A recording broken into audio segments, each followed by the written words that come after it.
Përshëndetje, unë jam Iliri edhe kjo është historia ime.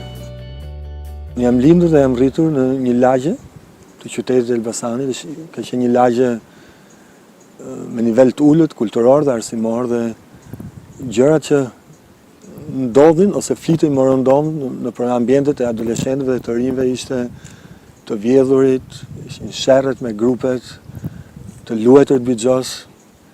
Ndërsa unë rritesha në këtë ambient, një nga gjërat që mësova të bëja më mirë ishte bixhozi. Ishte si diçka që nuk lindi dhe u rrit brenda një dite, por ndërsa unë rritesha, ndërsa kaloja nga 8 vjeçare në shkollë të mesme, nga e mesme në të lartë, ky ves u rrit gjithnjë më shumë në jetën time dhe kur isha në shkollë të lartë e pash veten time të zhytur, thellë, duke luajtur bixhos, dhe ky stil jetese solli shumë probleme, shkaktoi shumë dëm në jetën time dhe mund të përmend së pari marrjen e borxheve të shumë njerëz dhe pamundësinë për t'ia kthyer borxhet atyre. Së dyti, me tendencën ose me dëshirën për të pas lekë për të luajtur bixhos, fillova të vidhja në dyqanin e prindërve ditë pas dite derisa dyqani ishte në prag të falimentimit. Nga ana tjetër përdortoja dhe shkollën për shkak se ndërsa nuk shkoja në shkollë sepse luaja bixhos, isha duke humbur shkollën e lartë. Gjë tjetër që po dëmtoja ishte shëndeti im. Çdo ditë duke luajtur bixhos, çdo ditë me një stil keq ushqyerje, duke pirë shumë cigare, derisa erdhi momenti dhe shëndeti im ishte në prag shkatërrimit. Edhe e gjeta veten të zhytur thellë, po edhe të lodhur në këtë situatë. Dhe një nga këto ditë takova me një nga shokët e mi të gjimnazit, një miku im, ndërsa ai po më ngjonte dhe po më gjonde me vëmendje në fakt, në fund fare ai më jep një këshill ose më sugjeron diçka dhe thot, unë njoh një person që mund të ndihmojë ty dhe mund të të nxjerrë nga kjo grop ku ti ke rënë dhe emri i këtij personi është Jezus. Për respekt e ngjova, por thellë brenda meje, unë nuk isha fare gati të ngjoja për Jezusin edhe në mendjen time edhe në zemrën time vinte kjo. Unë kam nevojë për para. Kam nevojë për para të kthej borxhet. Nuk kam nevojë për Jezus në këtë moment, nuk më duhet dikush që të më japi para, sepse parat nuk bin nga qielli.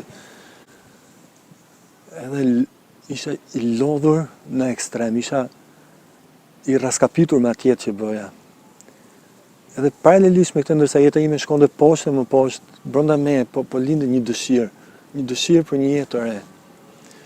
Mbaj mend që ka pas net kur shtrihesha të flija, ndërsa shtrihesha kisha i dëshirë që vinte aty së brendshmi, i dëshirë që as kur zgjohem nesër mëngjes, unë të jem po i liri, por mos jem i liri në këtë jetë, në këtë vend, në këtë stat, por të jem i liri me një jetë të re.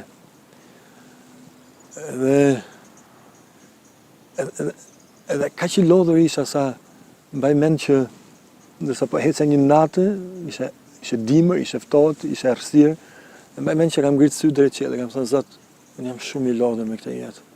Nëse ti ekziston, të lutem merre jetën time. Nuk dëshiroj të jetoj më në këtë mënyrë. Zot, unë dua të vdes. Por Zoti që është i mirë, nuk kishte këtë plan për jetën time që unë të vdesja. Ai kishte plan që të më jepte pikërisht atë jetën e re që unë kisha filluar ta dëshiroja dhe ta ndërroja brenda vetes time.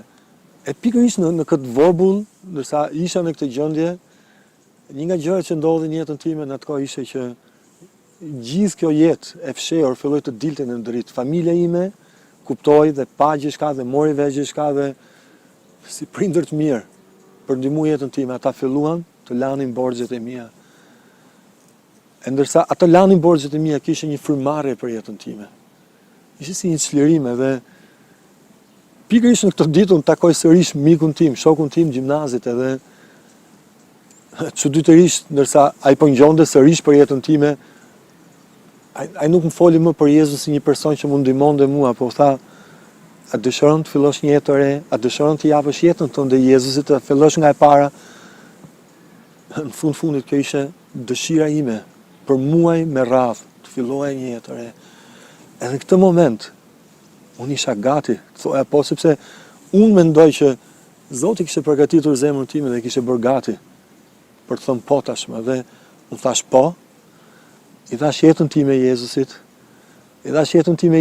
jo kështu, hajtë shofim një herë, ishte si një dorëzim 100%. Unë dorëzova gjithë jetën time tek Jezusi.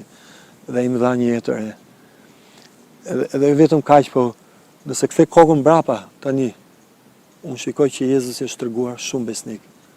Jo vetëm më dha një jetë të re, por ai filloi dhe restauroi gjithë gjërat që unë kisha dëmtuar në jetën time.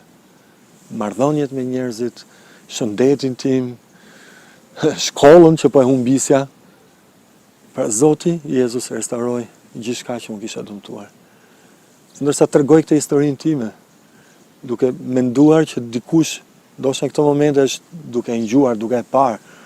Dëshiroj t'i drejtohem çdo kujt që është duke e parë në këto momente, i them, nëse je një stad në jetën tënde që je i lodhur me jetën tënde, je i lodhur me stilin, me gjërat dhe gjithçka që përmban jeta jote, unë thjesht do të sugjeroja Jezusi mund t'japi një jetë të re.